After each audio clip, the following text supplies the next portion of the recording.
ಈ ದಿನ ನಮ್ಮ ರಾಜ್ಯದ ಮಾಜಿ ಮುಖ್ಯಮಂತ್ರಿಗಳಾದಂಥ ಕುಮಾರಣ್ಣವ್ರನ್ನ ಅವರ ಆರೋಗ್ಯದಲ್ಲಿ ಏರ್ಪೇರಾಗಿತ್ತು. ಅದಕ್ಕೋಸ್ಕರ ಚೆನ್ನೈಯಲ್ಲಿದ್ದರು. ಅಲ್ಲಿಗೆ ಹೋಗ್ಬೇಕಂತ ಹೇಳ್ಕೊಂಡಾಗ ತುಂಬ ಜನ ಬರಬಾರ್ದು ಅಂತ ಹೇಳಿದ್ರಿಂದ ನಾನು ದೆಹಲಿಯಲ್ಲಿದ್ದರಿಂದ ರಾತ್ರಿ 1:15 ಬಂದೆ.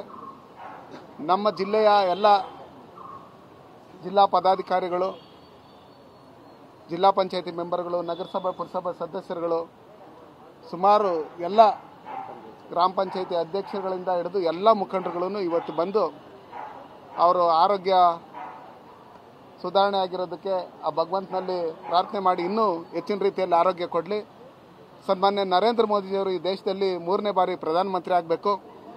ಆ ನಿಟ್ಟಿನಲ್ಲಿ NDA ಅಭ್ಯರ್ಥಿಗಳು 28ಕ್ಕೆ 28 ಕರ್ನಾಟಕ ರಾಜ್ಯದಲ್ಲಿ ಗೆಲ್ಲಬೇಕು. ಆ ನಿಟ್ಟಿನಲ್ಲಿ ಸನ್ಮಾನ್ಯ ನರೇಂದ್ರ ಮೋದಿಜಿಯವ್ರಿಗೂ ಶಕ್ತಿ ಕೊಡಬೇಕು, ಕುಮಾರಣ್ಣವ್ರಿಗೂ ನಮ್ಮ ಮುಖಂಡರುಗಳಿಗೆಲ್ಲರಿಗೂ ಶಕ್ತಿ ಕೊಡಬೇಕಂತೇಳಿ ಅವ್ರನ್ನ ಹಾರೈಸಿ ನಾವಿದ್ದೀರಿ ನಿಮ್ಮ ಜೊತೆಯಲ್ಲಿ. ನಾನು ಮೊಹಮ್ಮದ್ ಯಾಹಿಯಾ ಕುರಿ ಸಾಕಿ ವರ್ಷಕ್ಕೆ 40 ಲಕ್ಷ ಗಳಿಸ್ತಿದ್ದಾರೆ. ನೀವು ಕೂಡ ಅವರಿಂದ ಕಲಿಬೇಕಾ? ಅವ್ರ ಜೊತೆ ವಿಡಿಯೋ ಕಾಲ್ನಲ್ಲಿ ಮಾತಾಡಬೇಕಾ? ಈಗಲೇ ಫ್ರೀಡಮ್ ಆ್ಯಪ್ ಡೌನ್ಲೋಡ್ ಮಾಡಿ. ಸಂಸದ್ನಿರ್ಬೋದು, ಪಕ್ಷ ಏನು ತೀರ್ಮಾನ ತಗೊಂಡಿರ್ತೀರ ಅದಕ್ಕೆ ನಾನು ಬದ್ಧಾಗಿರ್ತೀನಿ. ಭಾರತೀಯ ಜನತಾ ಪಾರ್ಟಿಯ ಶಿಸ್ತಿನ ಸಿಪಾಯಿಯಾಗಿ ಸನ್ಮಾನ್ಯ ನರೇಂದ್ರ ಮೋದಿಯವರ ನಾಯಕತ್ವದಲ್ಲಿ ಏನು ಕರ್ನಾಟಕ ರಾಜ್ಯದಲ್ಲಿ 7 ತಿಂಗಳುಗಳಿಂದ ಈ ಭ್ರಷ್ಟ ಕಾಂಗ್ರೆಸ್ ಸರ್ಕಾರ ಒಂದು ಕಮ್ಯುನಿಟಿನ ಓಲೈಕೆ ಮಾಡೋ ಕೆಲಸ ಮಾಡ್ತಾ ಇದೆ. ಟಿಪ್ಪು ಸುಲ್ತಾನ್ನ ಬ್ಯಾನರ್ ಹಾಕಬೇಕಂದ್ರೆ ಪರ್ಮಿಷನ್ ಬೇಕಾಗಿಲ್ಲ. ಮೊಹಮ್ಮದ್ ಗಜ್ನಿ ಬ್ಯಾನರ್ ಹಾಕಬೇಕಂದ್ರೆ ಪರ್ಮಿಷನ್ ಬೇಕಾಗಿಲ್ಲ. ಕೋಲಾರಲ್ಲಿ ತಲ್ವಾರ್ ಹಾಕಬೇಕಾದ್ರೂ ಪರ್ಮಿಷನ್ ಬೇಕಾಗಿಲ್ಲ. ಶ್ರೀರಾಮಚಂದ್ರರ ಒಂದು ಫ್ಲೆಕ್ಸ್ ಹಾಕಬೇಕಂದ್ರೆ ಮತ್ತೆ ನಾವು ಹಿಂದುತ್ವದ ಫ್ಲಾಗ್ ಕಟ್ಟಬೇಕಂದ್ರೆ ಇವ್ರ ಪರ್ಮಿಷನ್ ಬೇಕು. ಯಾರು ಇದನ್ನ ತೊಂದರೆ ಕೊಡ್ತಾರೆ ಅವ್ರನ್ನ ಕ್ವಶನ್ ಮಾಡಿದವ್ರ ಮೇಲೆ ಇವತ್ತು ಕೇಸ್ಗಳು ಹಾಕಂಥ ಕೆಲಸ ಕಾಂಗ್ರೆಸ್ ಪಾರ್ಟಿ ಸಿದ್ದರಾಮಯ್ಯನವ್ರ ಸರ್ಕಾರ ಮಾಡ್ತಾ ಇದೆ. ಅದಕ್ಕೋಸ್ಕರ ಕರ್ನಾಟಕ ರಾಜ್ಯದಲ್ಲಿರ್ತಕ್ಕಂಥ ಜನ ಎಲ್ಲ ನೋಡ್ತಾ ಇದ್ದಾರೆ.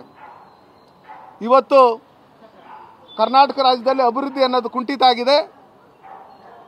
ಇವತ್ತು ಇವರು ಪಾಕಿಸ್ತಾನ ಏಜೆಂಟ್ಗಳಂತ ಏನು ನಡ್ಕೊತಾ ಇದ್ದಾರೆ ಕಾಂಗ್ರೆಸ್ ಸರ್ಕಾರ, ನಮ್ಮ ಬ್ರದರ್ಸು ಇನ್ನೊಂದು ಮತ್ತೊಂದು ಅಂತ ಹೇಳ್ಕೊಂಡು ರಾಮೇಶ್ವರಂ ಕೆಫೆಯಲ್ಲಿ ಬಾಂಬ್ ಬಿಡೋಂಥದ್ದು, ಕುಕ್ಕರ್ ಬಾಂಬ್ ಬಿಡೋಂಥದ್ದು, ಮತ್ತು ಯಾರು ಹನುಮಾನ್ ಚಾಲೀಸ ಹಾಕಿ ಅವ್ರ ಅಂಗಡಿಯಲ್ಲಿ ಕುತ್ಕೊಂಡು ಕೇಳ್ತಾ ಇದ್ರೆ ಅವ್ರ ಮೇಲೆ ಹಲ್ಲೆ ಮಾಡೋಂಥದ್ದು, ಮತ್ತು ಆಟೋ ಚಾಲಕನ ಮನೆ ಮೇಲೆ ಹನುಮಾನ್ ಧ್ವಜ ಕೊಟ್ಟಿದ್ದಾರೆ ಅಂತ ಹೇಳಿದರೆ ಅವ್ರ ಮನೆ ಮೇಲೆ ಧ್ವಜ ಮಾಡಿ ಹೆಣ್ಮಕ್ಳನ್ನು ಹೊಡೆಯುವಂಥದ್ದು, ಈ ಕೆಲಸ ಏನು ಮಾಡ್ತಾ ಇದ್ದಾರೆ ಅದಕ್ಕೆ ತಕ್ಕ ಉತ್ತರ ಬರೋಂಥ ಲೋಕಸಭಾ ಚುನಾವಣೆಯಲ್ಲಿ ನಮ್ಮ ಕರ್ನಾಟಕ ರಾಜ್ಯದ ಜನ ಕೊಡಬೇಕು.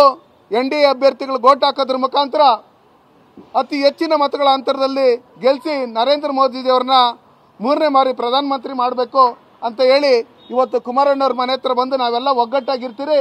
ಯಾರೇ ಅಭ್ಯರ್ಥಿ ಆದ್ರೂ NDA ಅಭ್ಯರ್ಥಿ ಪರವಾಗಿ ನಾವು ಕೆಲಸ ಮಾಡ್ತೀರಿ ಅಂತ ಹೇಳಿ ಈಗ ನಾವು ಹೊಡ್ತಾ ಇದ್ದೀರಿ.